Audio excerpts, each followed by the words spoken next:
मोहम्मद बिन यूसुफ फरियाबी से रिवायत है कि उनके पड़ोसी का भाई वफात पा गया। आप अपने साथियों के साथ ताज़ियत के लिए तशरीफ ले गए। दुआए खैर के लिए बैठे तो गौर किया कि उनका पड़ोसी ज़ारो कतार रो रहा है। लोग उसे दिलासा दे रहे हैं मगर उसकी बेचैनी है कि बढ़ती ही जा रही है। आप आगे बढ़े और उसको हौसला देते हुए फरमाया, बेशक हम सब अल्लाह के हैं और उसी की तरफ लौट कर जाने वाले हैं। आप सब्र इस्तकामत का मुजाहिरा कीजिए, अल्लाह पाक सब्र करने वालों को पसंद फरमाता है।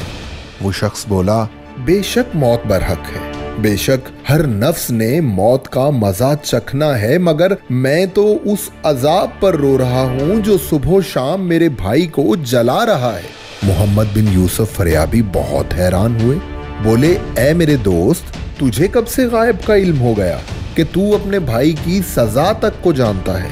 उस आदमी ने रोते हुए कहा कि जब मेरे भाई की तदफीन हो चुकी तो सब लोग घरों को चल दिए, लेकिन वो मेरा इकलौता भाई था। उसकी जुदाई मुझे मार रही थी। मैं सदमे की वजह से कब्र के पास बैठ गया और रोता रहा।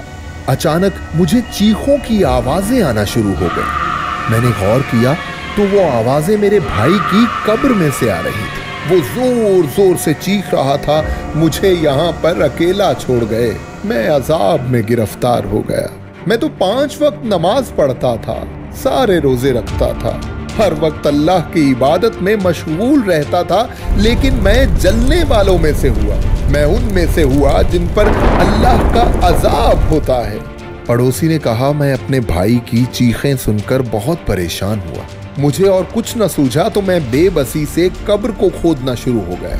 कब्र का मुंह खुला तो अंदर से आग की लपटें बाहर निकलने लगी। मैंने देखा कि आग ने मेरे भाई की गर्दन जकड़ रखी है और वो जलते हुए दर्द से चिल्ला रहा है। मुझसे भाई की तकलीफ न देखी गई। मैंने शिद्दत जज्बात से उसे पकड़ने के लिए हाथ बढ़ाया।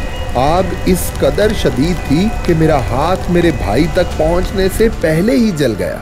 मैं डर गया और कब्र पर मिट्टी डालकर वापस आ गया। मोहम्मद बिन यूसुफ फरियाबी बयान करते हैं कि उस शख्स ने हमें अपना हाथ दिखाया जो जलकर स्याह हो चुका था। हमने पूछा कि तुम्हारा भाई तो नमाज पढ़ता था, रोजा रखता था, इबादत गुजार था, फिर उसके लिए ऐसा दर्दनाक अजाब क्यों?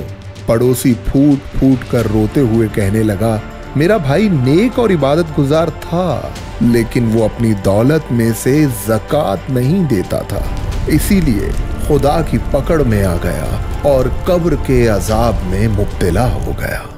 रसूल अकरम सल्लल्लाहु अलैहि वसल्लम का इरशाद है कि जो कौम ज़कात से इनकार करती है, अल्लाह ताला उसे अजाब में मुब्तला कर देता है।